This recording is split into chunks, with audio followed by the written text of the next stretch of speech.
Vous écoutez Fake Hair Real Me, le podcast qui vous parle d'alopécie, mais aussi et surtout des merveilleuses solutions qui sont à notre disposition pour y faire face.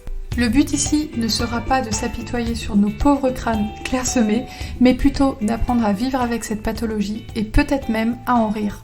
Et si vous aimez les contenus légers et informatifs sur l'alopécie, n'hésitez pas à rejoindre la communauté Comme un diadème sur YouTube, Facebook et Instagram. Bonjour à toutes et bienvenue dans ce nouvel épisode un petit peu spécial puisque je suis avec Mademoiselle Sophie qui va nous parler, nous répondre aux questions sur les volumateurs et l'alopécie.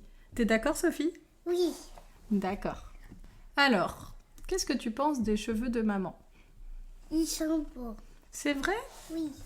Regarde-les là, tu en penses quoi quand ils sont comme ça ? Pas beau. Pourquoi pas beau ? Parce que je veux pas quand tu veux des perruques. Des perruques ? Et qu'est-ce que tu en penses quand maman elle met des perruques ? Des perruques ou des volumateurs ? Des volumateurs. Tu sais c'est quoi la différence entre les deux ? Non. Non, mais je t'expliquerai. Tu sais pourquoi je mets ça sur mes cheveux ? Non. Oui. Parce que tu vas avoir les cheveux comme moi. Parce que je vais avoir les cheveux comme toi ? Bah pas forcément, des fois c'est pas la même couleur. En fait, je mets un volumateur ou des perruques sur ma tête parce que j'ai pas beaucoup de cheveux. T'as remarqué que j'avais pas beaucoup de cheveux ? Oui. Oui ? Et est-ce que tu trouves que c'est grave ? Non. Bon, je reviens un petit peu toute seule les filles pour justement aborder avec vous le sujet de comment on parle d'alopécie et de volumateur capillaire avec ses enfants quand ils sont petits, comme ma fille Sophie qui a 5 ans, ou quand ils sont adolescents. C'était pas forcément prévu que je vous fasse un petit extrait avec ma fille, mais elle était là dans les parages, elle voulait pas aller faire sa petite sieste, son petit temps calme pour que j'enregistre le podcast, et j'étais en train justement de me dire que je ferais un sujet sur comment on aborde le sujet avec les enfants, et je me suis dit que vous faire une petite démonstration de ce que pense un enfant de manière complètement innocente. Je ne l'ai pas entraîné avant à répondre sur les volumateurs et perruques. Ça pouvait vous montrer à quel point le sujet peut être abordé de manière complètement facile en fait. Donc je vais d'abord vous parler de comment on aborde le sujet avec des enfants petits parce que c'est une question qu'on me pose assez régulièrement. J'ai beaucoup de jeunes mères en fait qui achètent leur volumateur pour la première fois parce que souvent après les premières grossesses c'est là qu'on a tendance à voir son alopécie s'aggraver et donc ça arrive régulièrement que j'ai des femmes qui ont des enfants qui sont en maternelle et ce qui les inquiète c'est pas forcément de comment aborder le sujet avec leurs enfants même si je vais en parler. Mais c'est surtout que les enfants en parlent à l'école, à leurs copines ou à la maîtresse. Donc c'est pour ça que j'ai posé la question, parce que, en fait, un enfant, il va pouvoir remarquer si vous portez un volumateur capillaire, si vous ne cherchez pas à lui cacher. Et moi, je ne conseille pas de cacher ça à votre enfant, ni à votre conjoint, pas avec les gens avec qui vous vivez, en fait, ça serait invivable. Si je précise ça, c'est que j'ai déjà rencontré des clientes qui le faisaient, qui cachaient même à leur conjoint qu'elles portaient un volumateur alors qu'elles sont avec depuis 20 ans. Donc, ne cachez pas ça à vos enfants parce que vous avez peur qu'ils le répètent à la maternelle, aux copines ou quoi. En fait, un enfant, c'est ça qui est bien, c'est que c'est malléable. C'est horrible de dire ça comme ça, mais pour un enfant, rien n'est anormal, en fait. Il découvre la vie, donc il sait pas que c'est pas normal de ne pas mettre des cheveux sur sa tête. Moi, ma fille, elle m'a toujours vu faire ça, puisque j'ai commencé à en porter, elle avait 1 an. Donc pour elle, c'est même pas un sujet. C'est même pas quelque chose dont elle va parler à ses copines ou à sa maîtresse. Et quelque part, heureusement, même si ça me poserait pas tant de problèmes que ça, mais vous voyez, quand je lui pose la question, pourtant des volumateurs et des perruques, ça fait partie de mon quotidien, étant donné qu'en plus j'en vends. Et donc elle me voit toute la journée en essayer, en porter, me prendre en photo avec, me mettre sur les réseaux. Elle n'a jamais abordé le sujet avec ses copines ou avec sa maîtresse. Donc en fait, un enfant qui est petit, on va dire qui a moins de 6-7 ans, qui a grandi avec ça en vous voyant faire ça, ou même qui vous voit faire ça à l'âge de 4-5 ans, à la rigueur, il va pouvoir être un petit peu étonné au début si vous a jamais vu faire. Vous lui dites oui, en fait, j'ai pas beaucoup de cheveux, donc moi maintenant j'achète des cheveux, je les mets sur ma tête. Il va prendre ça comme quelque chose de complètement normal. Il va pas y voir un tabou ou quelque chose de problématique. Et moins vous présenterez ça comme quelque chose d'important, de grave, de honteux, de ce que vous voulez, moins il aura tendance à en parler et à le répéter si c'est ça qui vous fait peur. Donc pour les enfants petits, moi je conseille d'en parler complètement librement, de dire bah oui, bah maman elle s'achète des cheveux parce qu'elle en a pas beaucoup. Moi je sais que je fais beaucoup d'humour avec ma fille, enfin je rigole beaucoup là-dessus. Je lui dis bah oui, bah moi j'ai pas beaucoup de cheveux, bah du coup tu vois, moi je dois mettre les cheveux d'autres filles sur ma tête et c'est comme ça, et elle rigole en fait, ça la fait rire. Mais c'est pas un sujet vraiment, en fait ça l'intéresse pas parce que pour elle c'est normal. Donc voilà, moi je vous conseillerais d'aborder complètement normalement le sujet. Après, j'ai déjà dit à ma fille, pareil toujours en rigolant, pour dédramatiser le truc, bon, t'en parles pas, hein, ça c'est notre secret, hein, tu le gardes pour toi, tu le répètes pas partout à l'école. Je lui ai déjà dit, et je vous dis la vérité, même si elle en parlait, ça serait pas si grave que ça pour moi. Mais qu'elle sache que ça reste quelque chose d'intime et de personnel qui est pas censé être répété à tout le monde.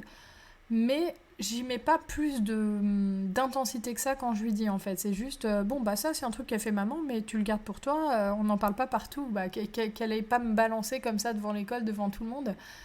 Mais voilà, franchement, un enfant de cet âge, tout ce que vous lui présenterez comme normal sera normal pour lui et ne sera pas un sujet. Après, j'ai quand même souvenir, donc là pour parler plus de l'alopécie, je sais que ma fille, vers l'âge de 3 ans, elle a commencé à se rendre compte que je perdais mes cheveux parce qu'un jour elle m'a fait une réflexion, entre guillemets, en me disant ah, tu t'as pas beaucoup de cheveux là, c'est pas beau. Et je vous avoue que ça m'a fait beaucoup de mal, ça m'a fait beaucoup de peine sur le coup parce que j'ai failli en pleurer parce que pour une fois, bah, je me suis rendu compte que ma propre fille de 3 ans commençait à avoir un regard objectif sur sa maman. Même si elle l'a pas dit méchamment, enfin c'est une enfant de 3 ans quoi.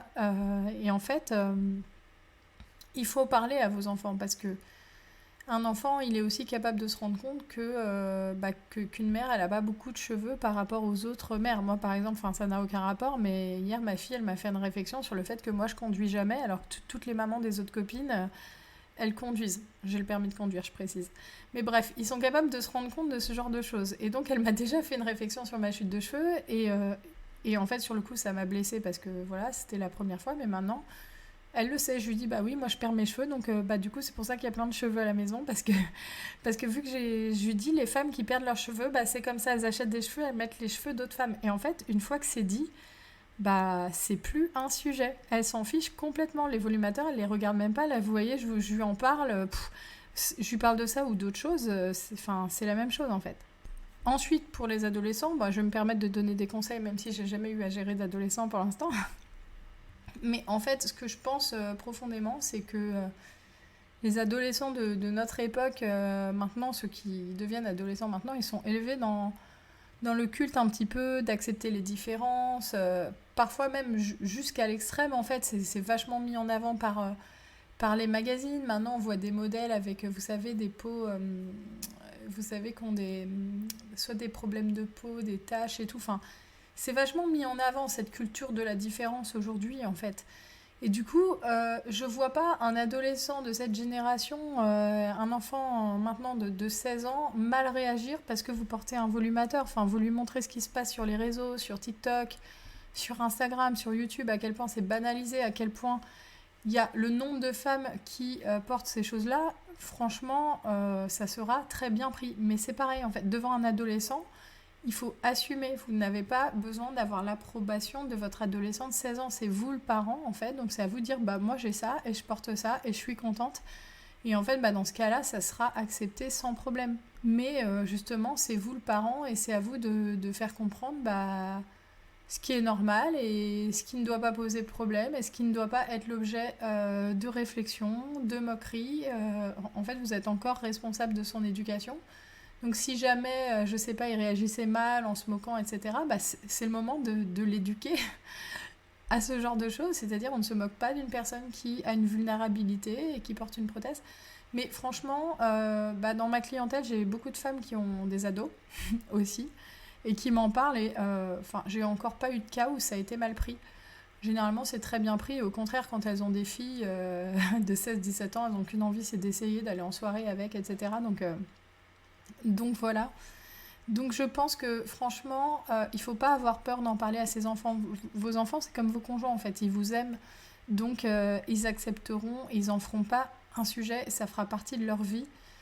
Et au contraire, c'est bien qu'ils grandissent en voyant ça parce que votre ado, surtout si c'est une fille, elle peut un jour faire face au même problème et c'est important qu'elle grandisse en sachant qu'il y a des solutions qui existent, mais surtout que ces solutions-là, vous en avez pas honte et que vous les assumez. Parce que quand elle aura 35 ans, peut-être qu'elle aussi, elle devra porter un volumateur. Et si sa mère a fait le travail de rendre ce produit complètement anodin et non honteux et au contraire que vous êtes fiers de le porter, ben, le jour où elle aura cette alopécie, elle se dira bon bah il y a ça en fait, moi ma mère elle mettait ça, bah moi je vais mettre ça aussi. Et ça c'est important et moi ce que je me dis pour ma fille, enfin pour mes filles parce que j'en ai deux, c'est que bah, si un jour elles ont une alopécie, bah, elles sauront qu'elles ont une solution et elles sauront qu'elles n'ont pas à en avoir honte.